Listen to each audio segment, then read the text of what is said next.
Frontline is made possible by contributions to your PBS station from viewers like you. Thank you.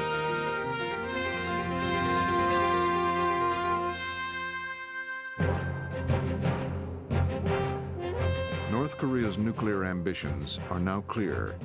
We now know that that regime was deceiving the world and developing those weapons all along. Day after day, the North Koreans turn up the heat another notch.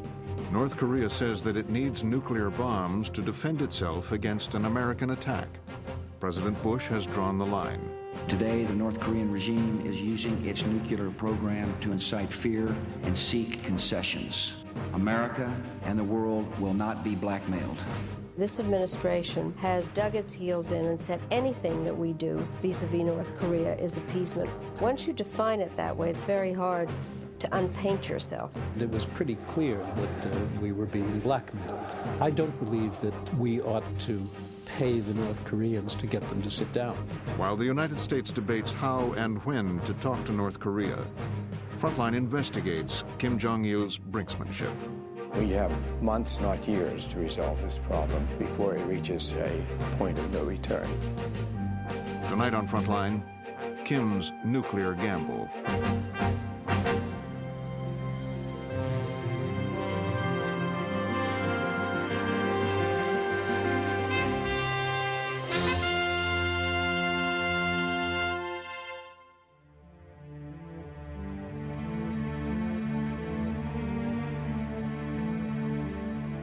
The Cold War ended 14 years ago, but it seems no one told the North Koreans.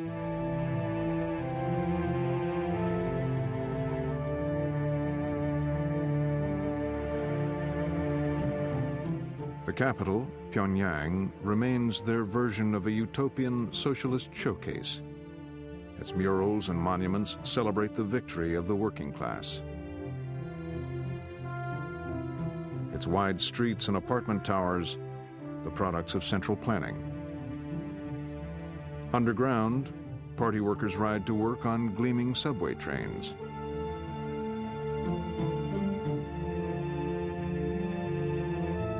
But Pyongyang is an illusion.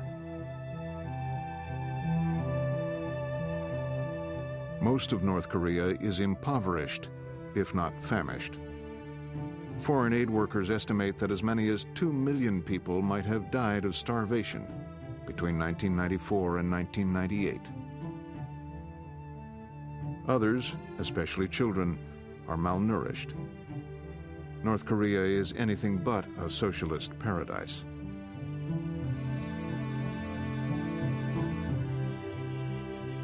There's no question that it's a very strange place. It is heartbreaking what the situation of children and old people is.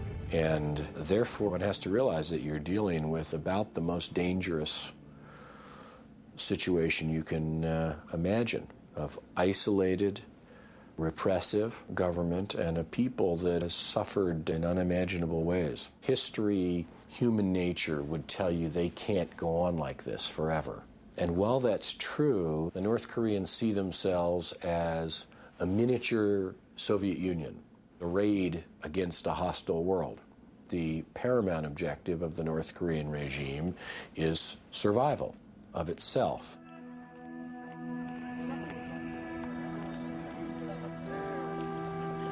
The man who built North Korea is the late Kim Il-sung.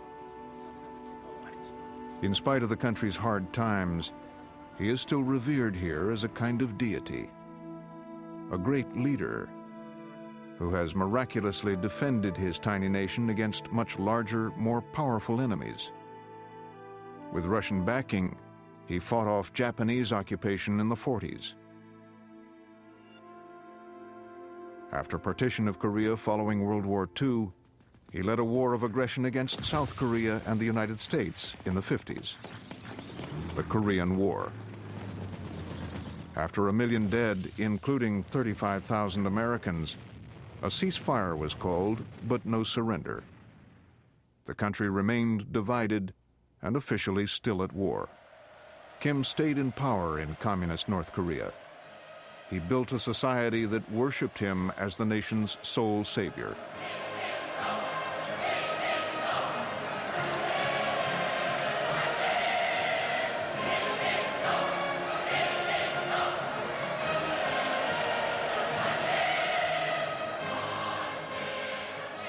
It's almost superhuman what this man was. He was a god king. And it's the cult of personality that was built around Chairman Mao in China, in spades.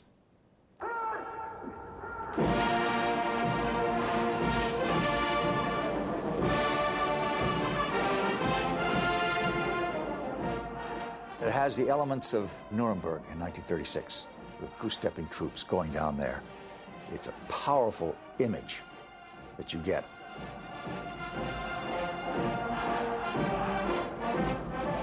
You take the cult of personality, you take Nuremberg, and then you add, as many say, the touch of 1984, George Orwell.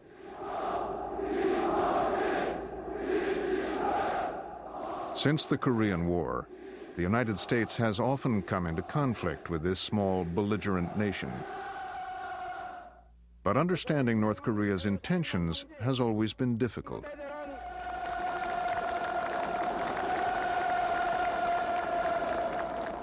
I refer to North Korea as the longest-running intelligence failure in the history of U.S. espionage.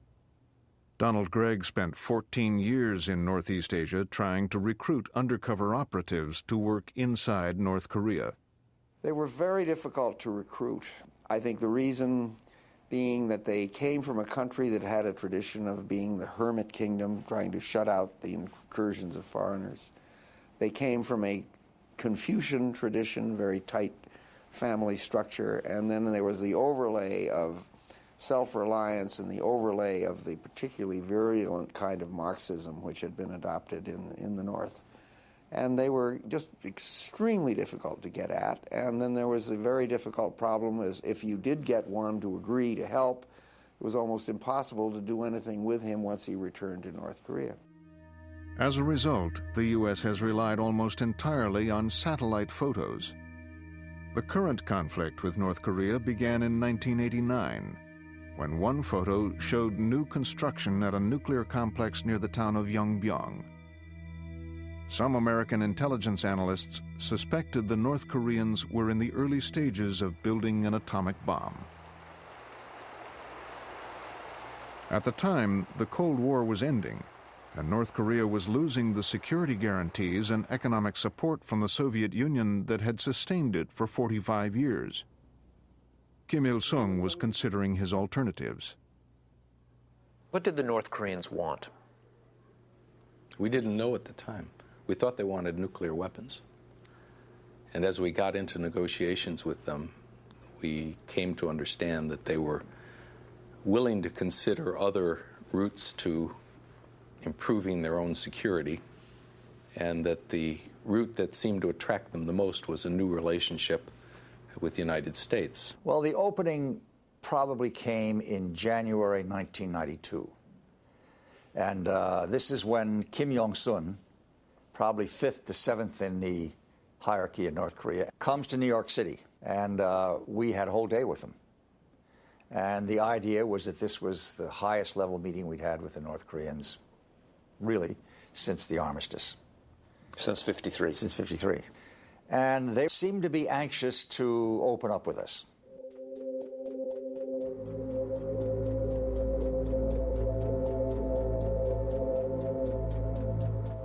It was encouraging that during those first meetings, the North Koreans agreed to allow a team from the International Atomic Energy Agency to visit the suspect nuclear facility at Yongbyon.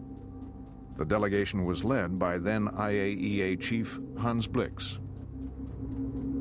We are here to familiarize ourselves with the nuclear program of your country.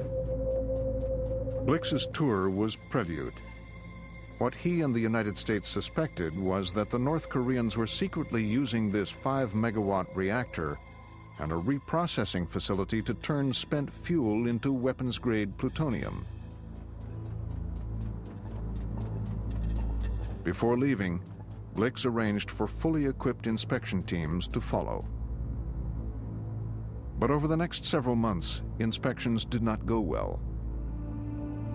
The Koreans repeatedly blocked inspectors from visiting 2 of Yongbyon's suspected nuclear waste sites. The North Koreans understood that their ability to improve relations with the outside world was at stake. But apparently, the price was too high.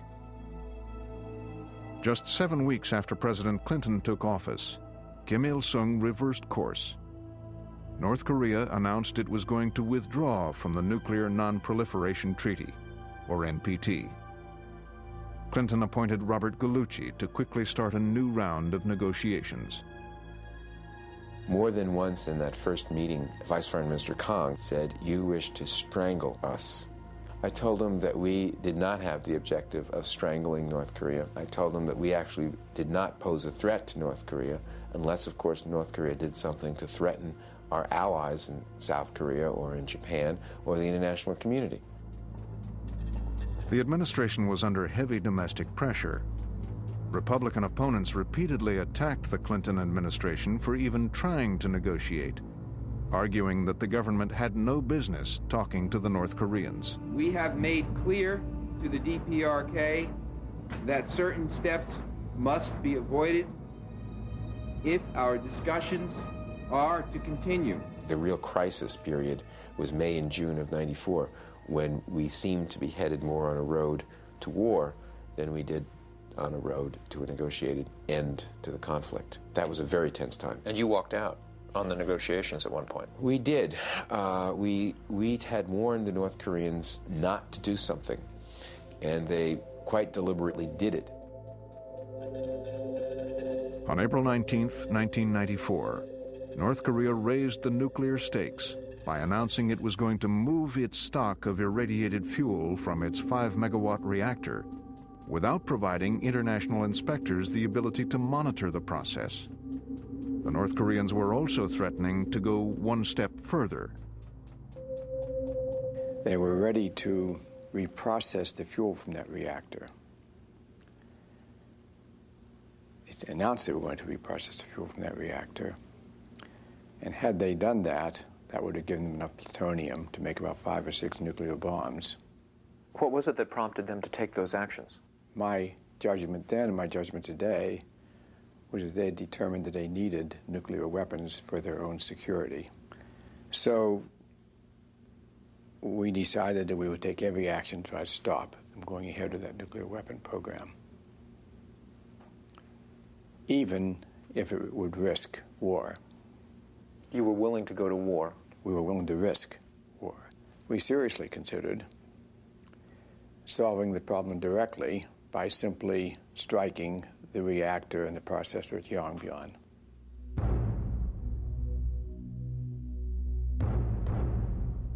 We analyzed each building at Yongbyon, particularly the reactor, also the fuel fabrication plant, the reprocessing plant, the reactors under construction, and we were absolutely confident that we could have carried out a strike which would have been surgical within its own frame.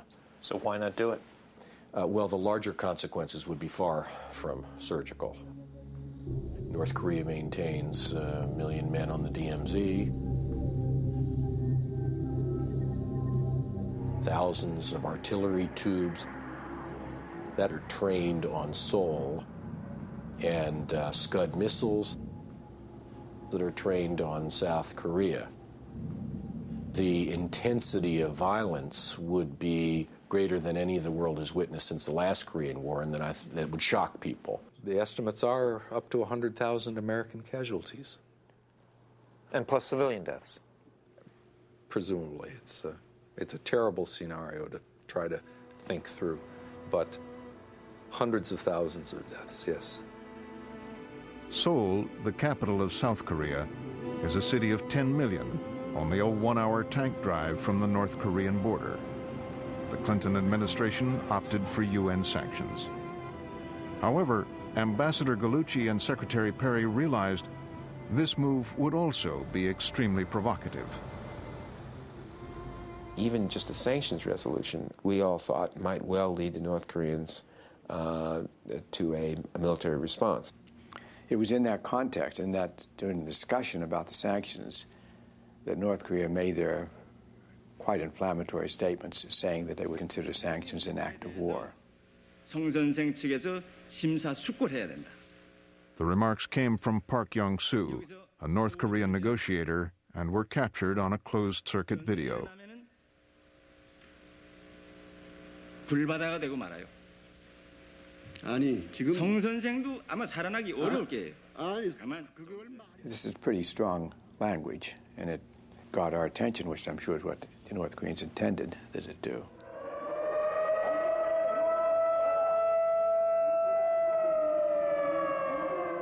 In South Korea, authorities called for civil defense exercises to prepare the country for an attack.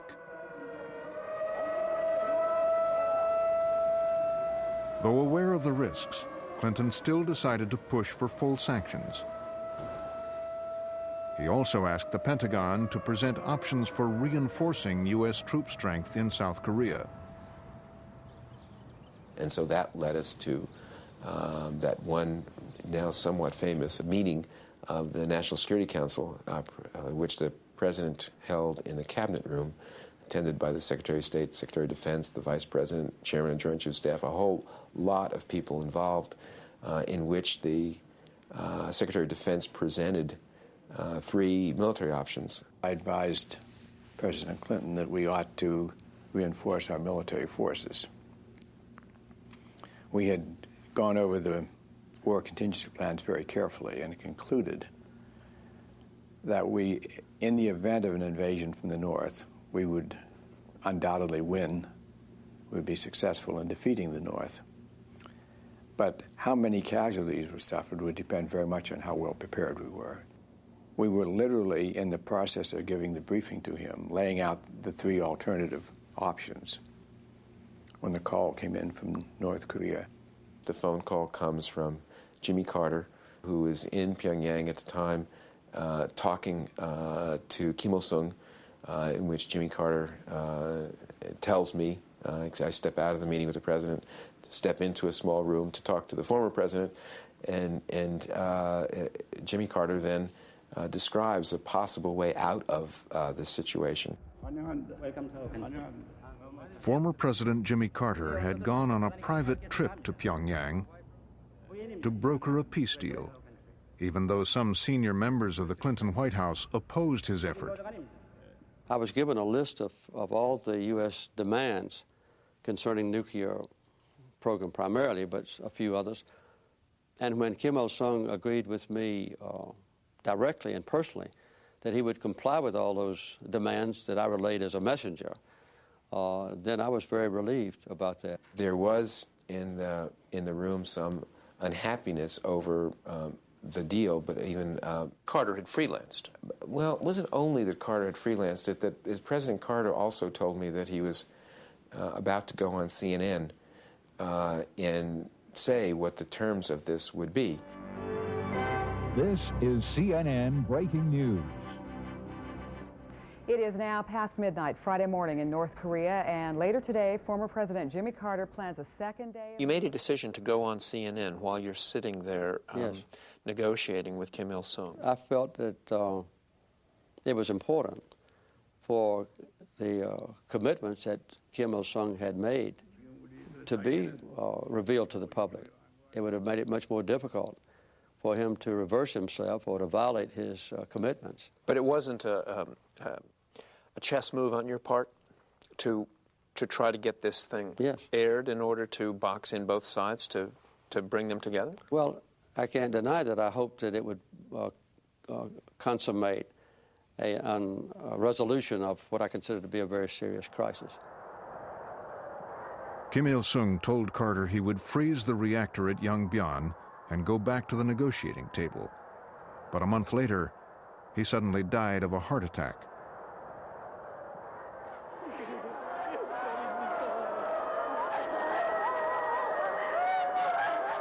어머니 수령님을 정중히 안치한 연구처가 서서히 어머니 수령님 이게 정말이란 말입니까?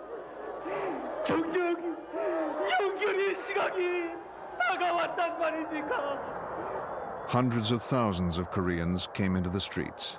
The spectacle of people fainting and sobbing lasted days. and gave rise to predictions by U.S. and South Korean intelligence analysts that the North Korean government would now finally fall, and that the best policy was inaction. But they underestimated the great leader's son, Kim Jong-il. He had been ridiculed in the Western press as a playboy who drank expensive Hennessy cognac and cavorted with Swedish blondes. He was insecure about his height, so he wore boots with heels and boofed his hair. He had a voracious interest in movies. He once aspired to be a film producer, and in the 1980s he kidnapped a South Korean film star and her director husband to come show him how. But there is another side to Kim Jong-il. He is linked to acts of terrorism against South Korea. One, a bomb blast in 1983 that killed 4 government cabinet members. Another in 1987 that killed 115 civilians aboard a South Korean airliner. Kim is also tied to North Korea's nuclear program. One of the only public murals in North Korea depicting Kim Jong-il is located at the entrance gate of the Yongbyon nuclear complex. The question now was, would Yongbyan's founder deal away his pet project? On the day of his father's death, negotiations restarted in Geneva between Ambassador Gallucci and Vice Minister Kang. Surprisingly, in October 1994, the two sides agreed. The North Koreans would shut down the Yongbyon complex and cease nuclear plant construction at another location in return for the construction of 2 modern light water reactors, reactors that are harder to use for weapons development. They were also promised 500,000 metric tons of heavy fuel oil annually until the first light water reactor was complete. In Washington, many considered the deal an outrage. James Lilly first heard about the deal when he was visiting with Clinton administration officials. I think that it was a deal based on extortion. I was in the White House when that deal was announced about the light water reactors, and I said, well, if that's it, that's it. And then they said, we're going to deliver 500,000 tons of oil a year. I almost fell through my chair. I said, you can't make that kind of a commitment. You haven't got the authorization to do this. Under what program are you going to do it? We can handle it. Never mind. Who says that? The administration. Clinton. Well, it wasn't Clinton. Tony Lake was there. Christopher was there. Gore was there. All of them were there. And I forget which person said it, but he said, don't worry about it. We can handle this. We can reprogram money around. We get this money. What did you say? I said, good luck. I said, I don't think this makes any sense. Anybody listen to you? No. Under the agreed framework, they will accept those inspections. They don't accept them. The agreed framework was defended before the Senate Foreign Relations Committee by Robert Gallucci and William Perry. This is the agreement which both sides would agree to. I could get a better agreement if I could sit on both sides of the table, but I'm only allowed to sit on one side of the table. And there's another country with other interests sitting on the other side of the table. The framework was hammered. Within 10 days after the framework was signed, it became a political orphan. The Democrats, President Clinton, lost control of both houses of Congress, and conservative Republicans, particularly in the House, who hated the agreed framework, believed that it was basically an example of the U.S. paying extortion, began to oppose it very fiercely. Yeah, we did not get ticker tape parades, as it turned out. What happened? What did you hear? That we had submitted to blackmail. The North Koreans were threatening us with a nuclear program, and we gave in and gave them good things. I spoke out against it. I debated Mr. Gallucci. I did everything in my power because I thought it was a terribly flawed agreement that would result in us being where we are today, with a huge, enormous threat to the United States of America. You called Clinton an appeaser. Well, you know, if it quacks like a duck and walks like a duck, it's appeasement. So what was the alternative? The alternative was to say, you stop this development of nuclear weapons, or we exercise every option we have, not excluding the military option. Sanctions, conversations with the Japanese, the Chinese, the South Koreans, the Russians, exercise every option. Don't engage in bribery, which is what it was. It was bribery. But in retrospect, they would have 50, 60 bombs by now. And in retrospect, if they hadn't stopped doing it, we would have acted militarily, and we wouldn't be facing the magnitude of the threat that we're facing now. You had tremendous resistance to this. McCain calls it appeasement. What was the consequence of that? General dissatisfaction with the whole agreed framework made every appropriation just one of the rings of hell. And you would have to go on hands and knees to Congress. Yes. Asking for the money. Repeatedly. While Congress dragged its feet, a Korean-speaking State Department official, Ken Quinones, was dispatched to Yongbyon. He was there along with inspectors from the IAEA to verify that the reactor was shut down and that the North Koreans properly handled and stored their plutonium-laden spent fuel rods. What was that like, being around that spent fuel? It was an intense experience. It tested you physically. It was bitter cold. Food rations were sometimes very short supply. And of course, we worked in a highly radioactive environment. A lot of tension? Tensions would flare over somebody looking strange at another person, or making the international hand gesture. The international hand gesture? Yeah, the finger. But you succeeded? Yeah, ultimately we did. Stored all the 8,000 fuel rods? They all got stored. North Korea did, in fact, comply with all the stipulations of the agreed framework, as stated in the annual reports by the International Atomic Energy Agency. What was the United States record on compliance? U.S. record was quite spotty, frankly speaking. In my judgment, the administration was not prepared to expend very much political capital on behalf of implementation of the agreed framework. State Department official Stephen Bosworth was head of CATO, the Korean Peninsula Energy Development Organization, an entity created by the agreed framework to build the two promised light water reactors.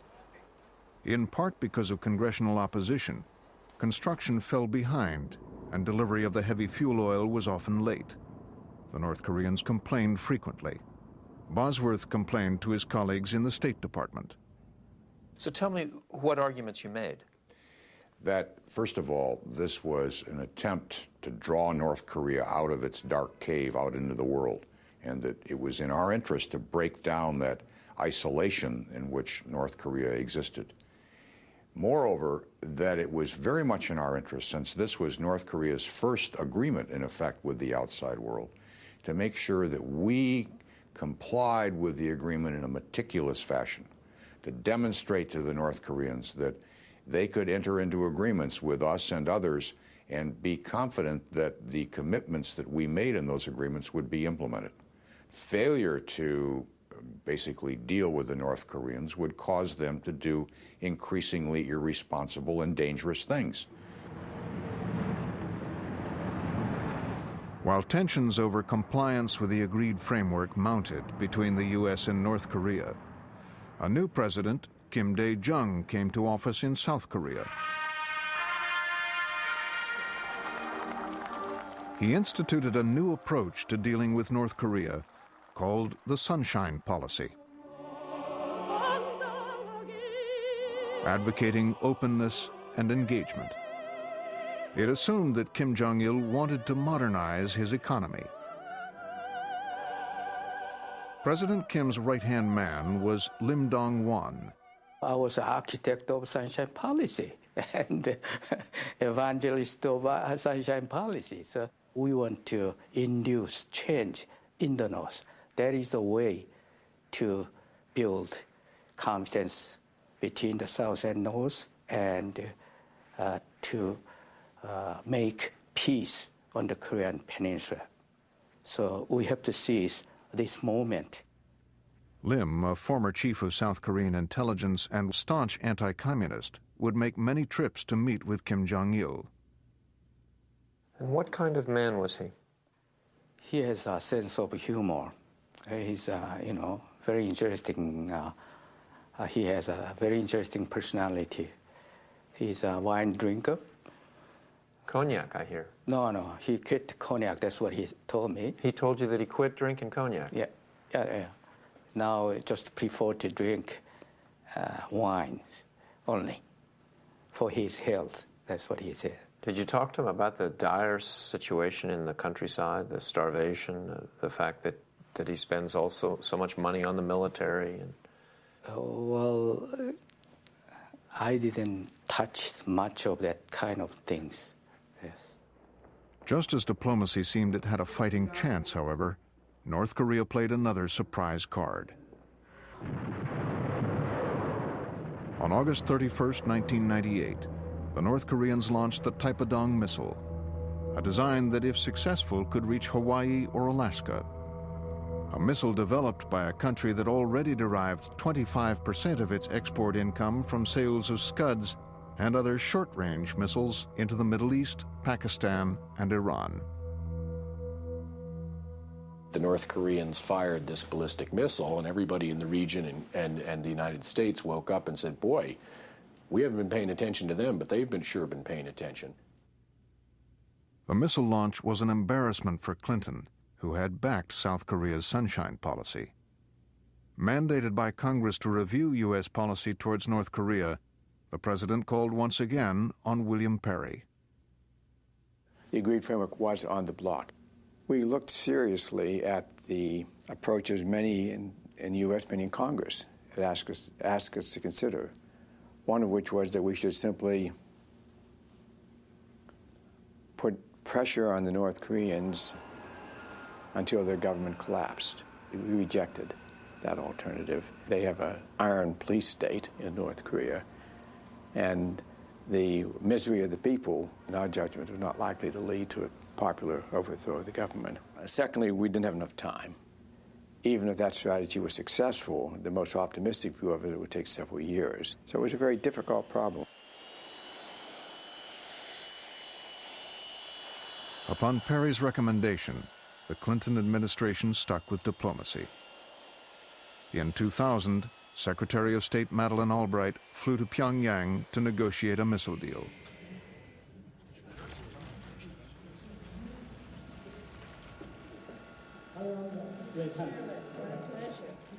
Her CIA briefing had not prepared her for the man she was about to meet.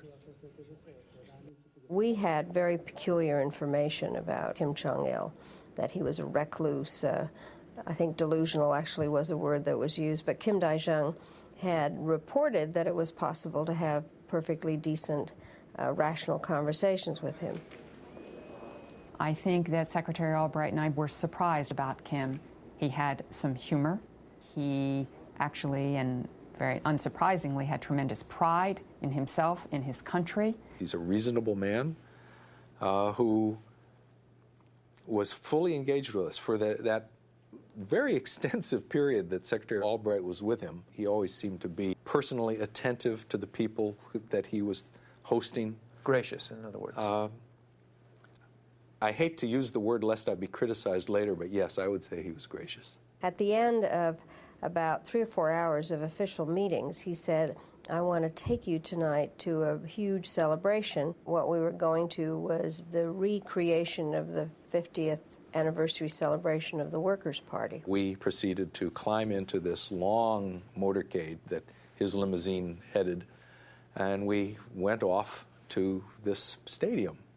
Now, we pulled up to the stadium, and it was pitch dark, no cars in the lot, no people walking around, no sound. You could have heard a pin drop. So we walked into the stadium, and then all of a sudden, the lights all flashed on, and this wall of sound from 250,000 North Koreans hit us all at once.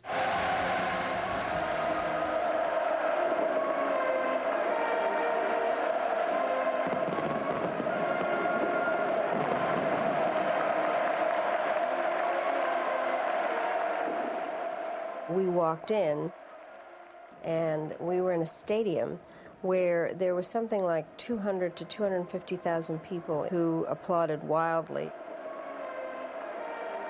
Everybody was on their feet with their hands in the air, and they were all screaming and shouting their hosannas to Kim Jong-il. And this hit us, and it made me feel pretty grand, I can tell you.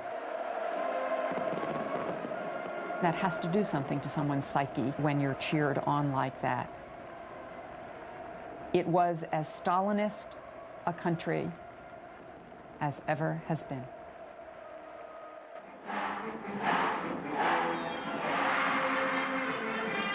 I have to say I was fascinated. You know how they do those flashcards at our big football games where students can deliver various messages? Well, this was done in the most precise way, where they showed tableaus of various scenes of countrysides, and then there was one, and they were so good at it that they could make a rocket go up by moving the cards. And it was a Taepodong missile.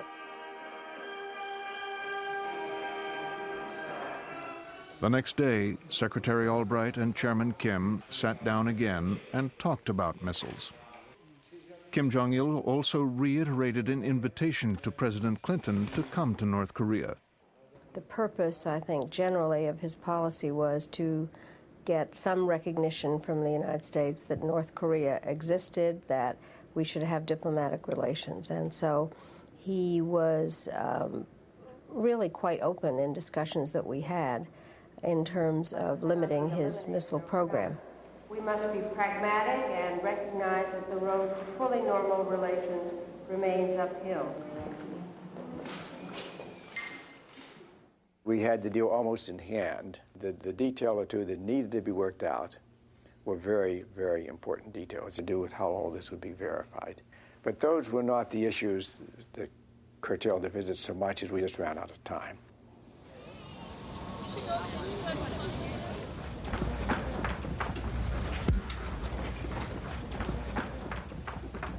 With the coming of President George W. Bush, both North and South Korea asked for reassurance that the missile talks initiated by the Clinton administration would continue. It appeared the transition would be smooth. We do plan to engage with North Korea to pick up where President Clinton and his administration left off. Some promising elements were left on the table. The South Koreans pushed for an early summit meeting. My foreign minister went to Washington to prepare for this summit meeting.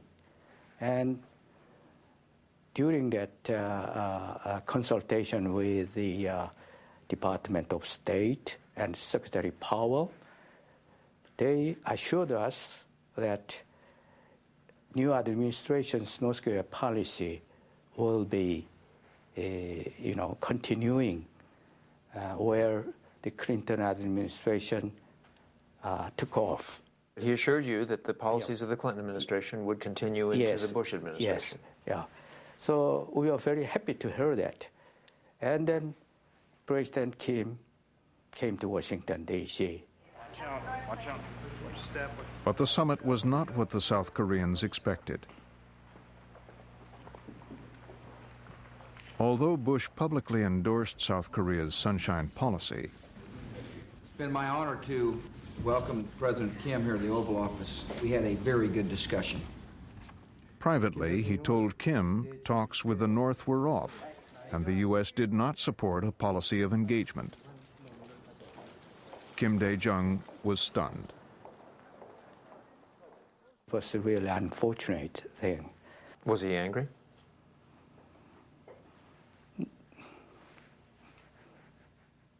He was furious. Maybe so. He talked to you when he returned to Seoul. He was, of course, disappointed at that time, yes.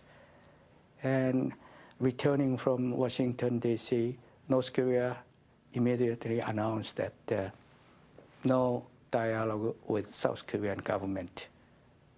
So everything fell apart? Yeah, everything fell apart. President Bush said, I don't trust Kim Jong-il. We're going to have a policy review, and we're not going to do anything until we've finished the policy review. So there was just really a cutoff of the progress that had been made. So what happened to U.S. policy towards North Korea when the new administration? It's never had a policy. It's had an attitude. What's the attitude? Hostility. I think the break in continuity had to do with the belief that the policy had been wrong, that when you pay blackmail, you're asking for further blackmail. A longtime advisor to the Pentagon, Richard Pearl, is among those conservatives critical of Clinton, Perry, and Albright's approach to North Korea. I think what they would say is that talk should not have been cut off, that open dialogue should have continued. That there should have been more blackmail. They wouldn't characterize it in that way, of course, but that is in fact what it was and what it remains. This was a policy that was advocated by the South Koreans under Kim Dae-jung. Kim Dae-jung came to Washington, for instance, early on in his administration and felt rebuffed. I think Kim Dae-jung's interests and the interests of the South Koreans are not at all identical to ours. And it's understandable. Seoul is within artillery range of thousands of North Korean artillery tubes.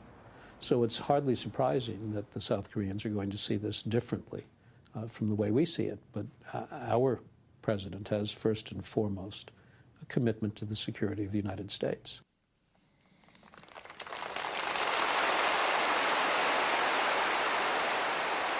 In North Korea, Kim Jong-il was also confronting Bush's new policy. The Clinton administration had been willing to talk before Kim made concessions or complied with existing agreements.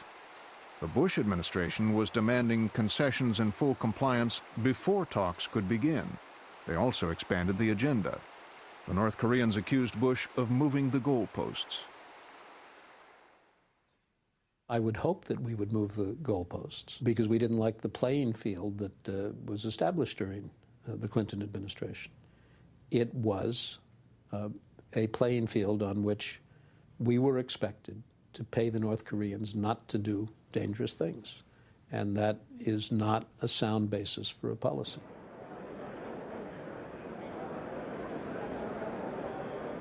When President Bush came before Congress in January of 2002, the President of the United States. Talks with North Korea were still on hold. And now the terrorist attacks of 9/11 were raising new fears about weapons proliferation, the possibility that a rogue nation could sell its missiles and nuclear technology to a terrorist group. In his speech that night, Bush put a few countries on notice. North Korea is a regime arming with missiles and weapons of mass destruction while starving its citizens. Iran aggressively pursues these weapons and exports terror. Then, the president used a phrase for which he will long be remembered. States like these and their terrorist allies constitute an axis of evil, arming to threaten the peace of the world. North Korea said the speech was part of an aggressive and hostile policy. These regimes pose a grave and growing danger. North Koreans complaining about words. Have you ever read the press statements, the governmental statements that they put out about the United States? When Frontline approached the White House for an interview on North Korean policy, they referred us to the State Department, which designated U.S. Ambassador to South Korea Thomas Hubbard as their spokesman. It's kind of hard. I have trouble understanding. But we shouldn't let them set the moral standard. Of course not. Of course not. I think there's been entirely too much focus on words and too little focus on the substance of the policy. Words matter. You're a diplomat. The concern is that the policy has been, in a way, stagnant, that in the words of a former ambassador, there is no policy at this point. There's simply an attitude.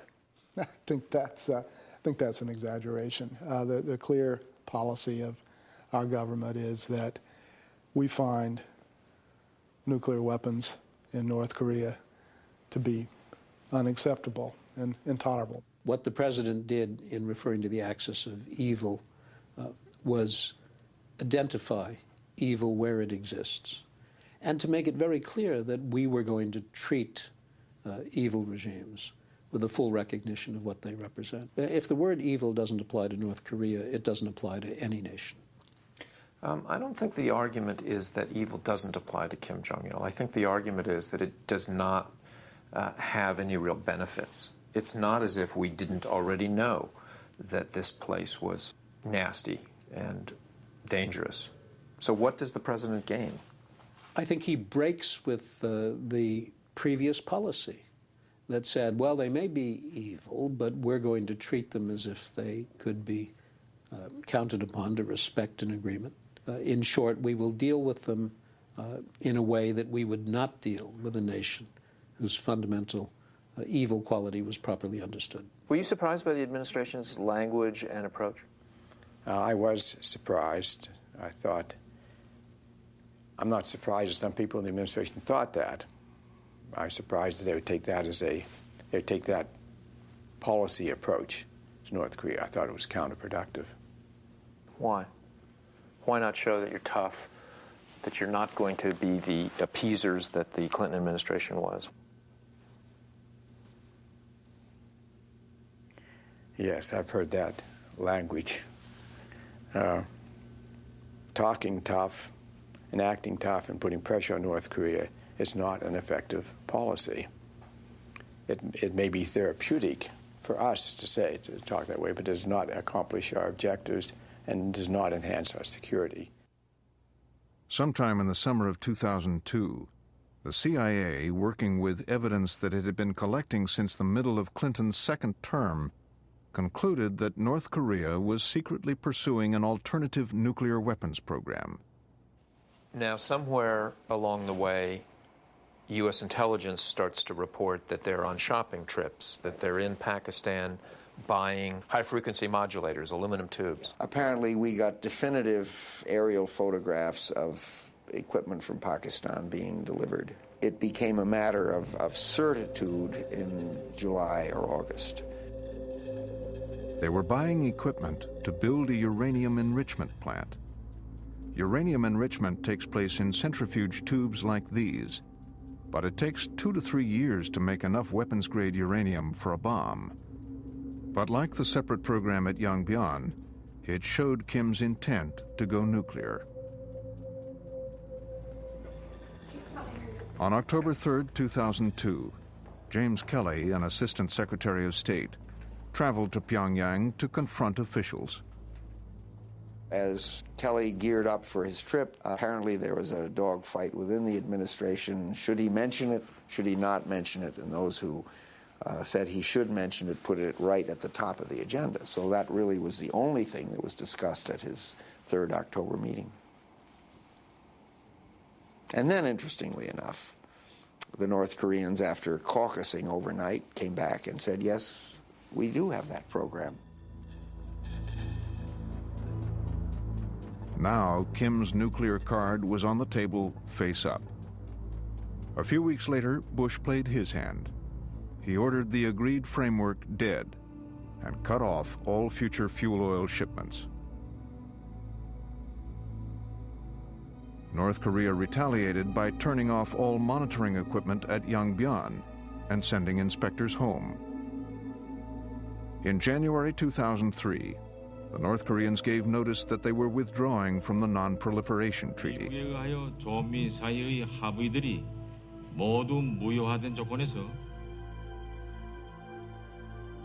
The U.S. and North Korea are back at the brink. The U.S. has refused to talk unless Japan, South Korea, and China are involved. The Sunshine Policy is also in trouble. Lim Dong-won and President Kim Dae-jung are being investigated for funneling as much as $500 million to Kim Jong-il's Singapore bank account in 1998 to buy his cooperation. North Korea, meanwhile, still insists on direct talks with the U.S.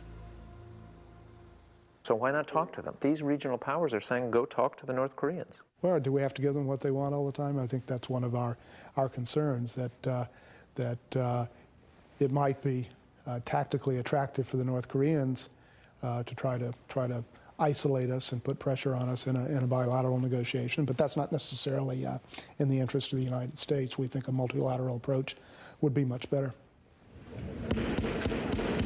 This meeting of the Senate Foreign Relations Committee is called to order. Inside the administration, debate continues over how to structure talks with North Korea. In February 2003, Colin Powell's deputy, Richard Armitage, a Northeast Asia specialist, was called to Capitol Hill. In my discussions with the Japanese and the South Koreans, they're saying multilateral is good, count us in, but don't wait. We recommend you do it bilaterally. Now, am I wrong? Are they not recommending that? No, they are indeed suggesting that. And our suggestion is not quite that we handle these talks multilaterally, but we have a multilateral umbrella of any sort. Armitage's performance reportedly infuriated President Bush. The next day, he called a special White House meeting and ordered a ban on any public discussion of anything that might resemble one-on-one or bilateral talks with North Korea. There is no way but to have direct talks between North Korea and the U.S. Otherwise, war. Bilateral talks? Yes, bilateral talks. The Bush administration says they won't do it. Yeah, of course, they said that. The Bush administration is saying we shouldn't have to give them anything.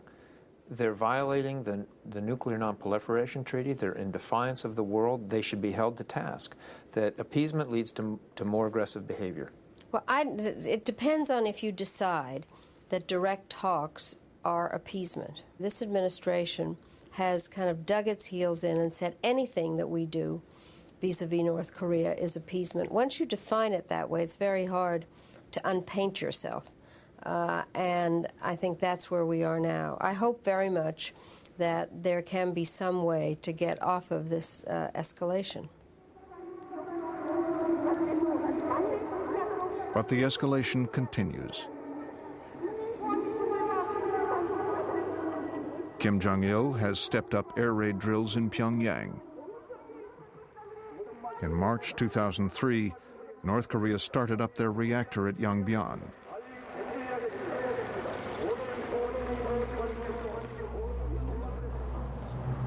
They tested 2 short-range missiles. They intercepted and harassed a U.S. spy plane flying off their coast. They announced they were pulling out of armistice talks that had been going on for 50 years. The Bush administration, busy with the war in Iraq, insists it has no intention to invade North Korea, and that the situation does not rise to the level of a crisis. If we're willing to go to war in Iraq, why aren't we willing to go to war in North Korea? These issues have been well answered by a whole variety of people, but we continue to believe that you can't just follow a cookie cutter approach, that we continue to believe that the North Korean problem is one that can be resolved through diplomacy. What prevents them from going nuclear? If they're determined to go nuclear, they're going to go nuclear, and then we have to deal with that problem. Why isn't this a crisis? Because we believe that this is a problem that can be solved. We don't have a precise formula for that yet, but we do believe it is still possible. They say there's no crisis. I have to be very clear on that point. I think what North Korea is doing now with the nuclear weapon program is not only a crisis, it is a serious crisis. We have, I think, months, not years, to resolve this problem before it reaches a point of no return in terms of North Korea becoming a major nuclear power.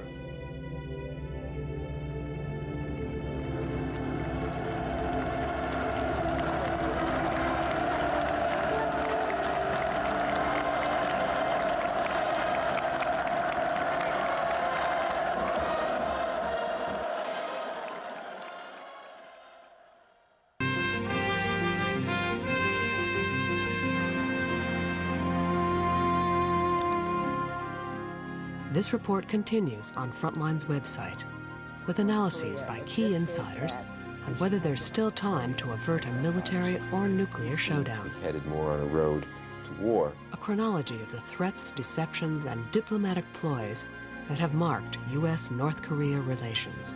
A closer look at who are the North Koreans and what is their nuclear capability. Plus, a web-exclusive interview with a North Korean defector. You can watch the program again online. Then join the discussion at pbsonline.pbs.org.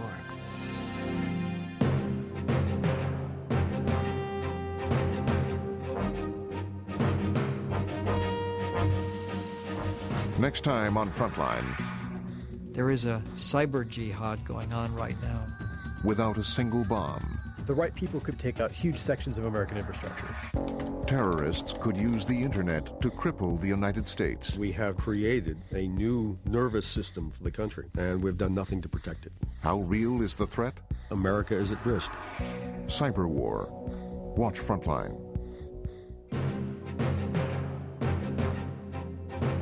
To order Kim's nuclear gamble on video cassette, call PBS Home Video at 1-800-PLAY-PBS.